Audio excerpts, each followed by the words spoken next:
Namaste Cancer. Welcome to Healing Life, where healing meets intuition.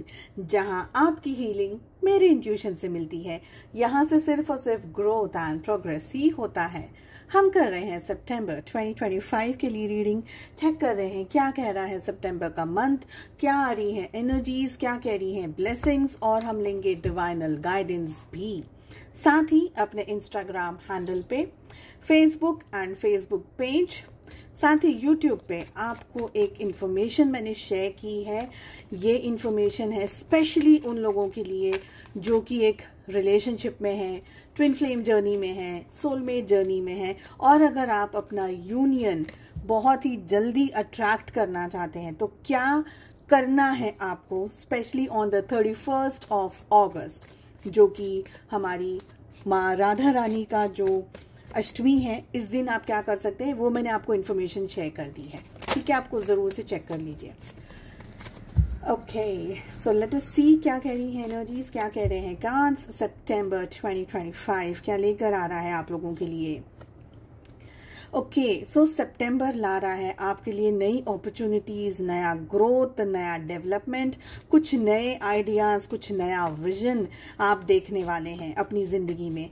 आप इस reading को follow करने के लिए जो भी सवाल है आपके मन में, जॉब, करियर, बिजनेस एक्सेट्रा को लेकर के, उन क्वेश्चंस को ध्यान में रख करके आपको इस रीडिंग को फॉलो करना है. ठीक है, लव लाइफ के लिए हम सेकंड डेक से कार्ड्स को पुल करेंगे और हम गाइडेंस भी लेने वाले हैं एंजल्स की तरफ से.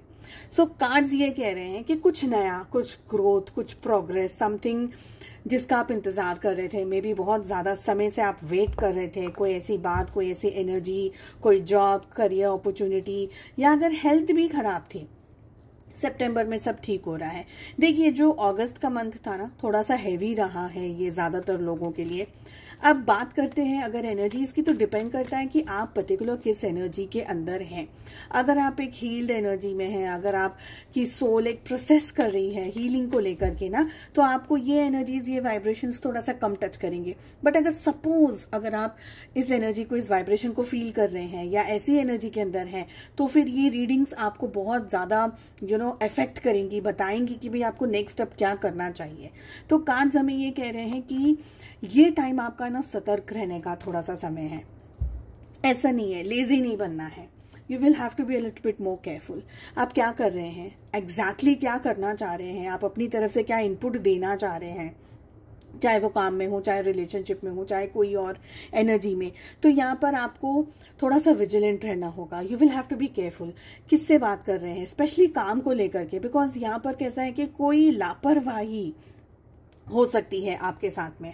आई ऑल्सो फील कि ये इंटायर मंथ प्यार से, लविंगली, अंडरस्टैंडिंग के साथ में ज्यादा आपको स्पेंड करना है. यहाँ पर मुझे जो एनर्जी आ रही है, एक्चुअली हमारे पास में ना दो एनर्जी आ रही है.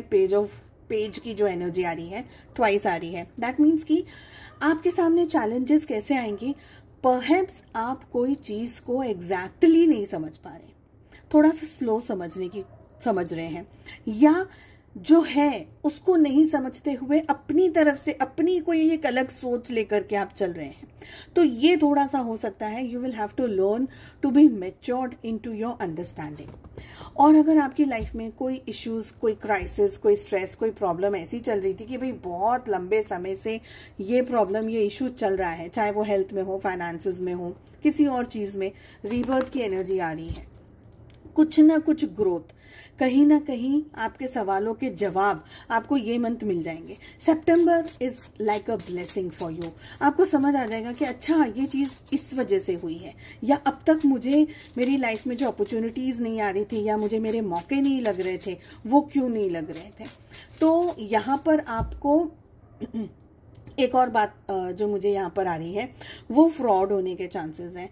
तो ट्रांजैक्शंस आप कर रहे हैं, बैंक का कर रहे हैं, कोई भी ट्रांजैक्शन आप कर रहे हैं, कोई भी डील कर रहे हैं, आप घर खरीद रहे हैं, घर बेच रहे हैं, घर, गाड़ी, XYZ चीजें, उसमें you will have to be little bit more careful. Ground work आपका ना अच्छा होना चाहिए, ये मुझे यहाँ पर एनर्जी दिख रही है. आई ऑल्सो फील कि थोड़ा आपको दिमाग के साथ साथ जबान पे भी you will have to be more careful.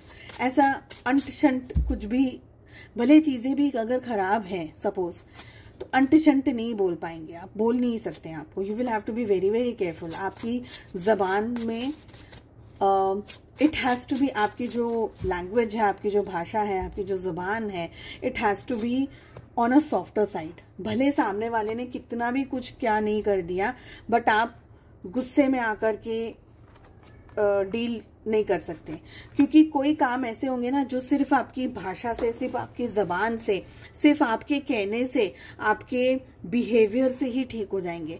भले सामने वाला कैसा भी बिहेव कर रहा है, you will have to, but इसका मतलब ये नहीं कि हमको बिल्कुल you just have to lie down, कि बो डाउन करना है कि अरे भाई आप तो मेरे ईश्वर है, ऐसे नहीं। रिस्पेक्टफुली आपको अपनी लैंग्वेज को यूज करना है, ठीक है। बात करते हैं रिलेशनशिप की। तो यार इस बार है ना, रिलेशनशिप में सभी के एनर्जीज में मुझे यहाँ पर लग रहा है कि कुछ ना कुछ इश्यूज हैं। मिसअंडरस्टैंडिंग होने के बहुत स्ट्रॉन्ग चांसेस हैं, आपके साइड पर आ रहा है ये कार्ड। तो आप है ना बहुत ज्यादा मिसअंडरस्टैंड कर सकते हैं अपने रिलेशनशिप को, अपने पार्टनर को। हालांकि स्टार्टिंग ऑफ द मंथ में हो रहा है, towards the end of the month चीजें क्लैरिटी में बदलती हुई यहाँ पर दिख रही है। आप लोगों के बीच में रिलेशनशिप को लेकर के, कमिटमेंट को लेकर के, प्यार को, मोहब्बत को लेकर के झड़प होने के चांसेस पूरी तरीके से यहाँ पर दिख रहे हैं।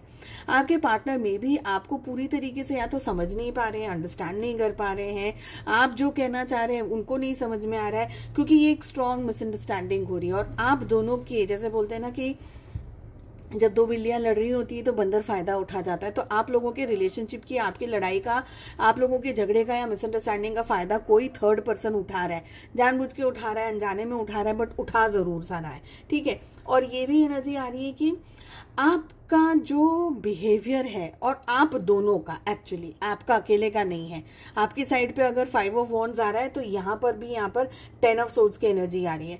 यानी कि आप दोनों ही एक दूसरे को या तो मिरर कर रहे हो, पर बहुत खराब, इन द सेंस कि अगर आप गुस्सा हो रहे हो तो उनका भी ईगो कहीं ना कहीं चरम सीमा पर ही होगा, वो भी कहीं आपको पैम्पर करने की एनर्जी में नहीं आ रहे। आपके दिल में प्यार है, उनके दिल में भी मोहब्बत है, उनको भी इस एनर्जी को बैलेंस करना है, रिलेशनशिप को बैलेंस करना है, कमिटमेंट करना है, सब कुछ करना है। बट डिपेंड करता है कि क्या रेसिप्रोकेट कर रहे हैं आप लोग। आप अगर नाराज हैं तो वो भी एकदम शांति से चीजों को हैंडल मैनेज कर रहे हो, ऐसा नहीं मुझे लग रहा है। रिलेशनशिप में प्यार दिख रहा है, बट ईगो भी बहुत है। आप भी आगे बढ़ना चाहते हो, वो भी आगे बढ़ना चाहते हैं, कमिटमेंट भी देना चाहते हैं, लेकिन तू कर मैं करूं, तू कर मैं करूं, मतलब देखा देखी बहुत हो रही है रिलेशनशिप में। यहाँ पर मुझे ये लग रहा है ईगो हो सकता है बहुत ज्यादा ही स्ट्रांग हो आप लोगों के बीच में। बातचीत का तरीका, बातों को करने का तरीका, या एक दूसरे को समझने का तरीका, अंडरस्टैंड करने का तरीका, आप लोगों के बीच में इस समय उसकी मुझे कमी दिख रही है, शॉर्टेज दिख रही है। आपके पार्टनर को ये भी फील हो सकता है कि आप उनको सही तरीके से ट्रीट नहीं करते हैं, और आपको भी ये फील हो सकता है कि वो आपको सही तरीके से ट्रीट नहीं करते हैं। यहाँ पर मुझे कम्युनिकेशन की इश्यूज दिखाई दे रहे हैं। आप लोगों को खुल करके एक दूसरे के सामने आकर के ठीक तरीके से बात करनी बेहद जरूरी रहेगी इस महीने, अगर आप इस रिलेशनशिप को सच में आगे बढ़ाना चाहते हैं। क्योंकि यहाँ पर अगर इश्यूज आ गए, प्रॉब्लम्स आ गई, भाई रिलेशनशिप में कॉम्प्लिकेशंस आ गई, ठीक से क्लियर अप नहीं हो पाई चीजें, तो आने वाले महीनों में इश्यूज आ सकते हैं, ठीक है। यूनिवर्स क्या गाइडेंस देना चाह रहे हैं? Get more information and abundance की एनर्जी आ रही है। यूनिवर्स ये कह रही है कि कोई मेजर स्टेप लेने से पहले, कुछ कहने से पहले, कुछ एक्ट करने से पहले थोड़ी ज्यादा डिटेल में, एग्जैक्टली जैसा मैंने कहा आपको, डिटेल में चीजों को समझने की जरूरत है। बहुत जल्दी ताबड़तोड़ डिसीजंस आपको भारी पड़ सकते हैं। So you will have to think, you will have to act in a way. आपको सबूत इकट्ठा करना पड़ेगा, आपको कुछ चीज बेस आपका होना चाहिए, आपका ग्राउंड वर्क होना चाहिए, आपको समझ में आना चाहिए कि नहीं ये चीज इसके बेसिस पे मैं आगे बढ़ूं।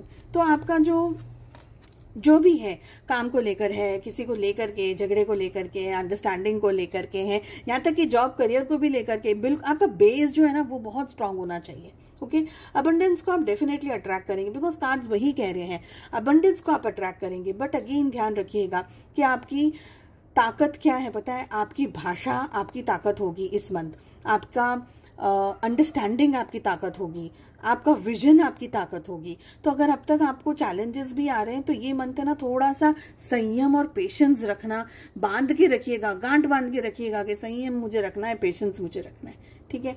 चलिए, उम्मीद करती हूँ आपको रीडिंग पसंद आई। Wish you all the very best. हम मिलते हैं नेक्स्ट रीडिंग में। Take care, bye bye.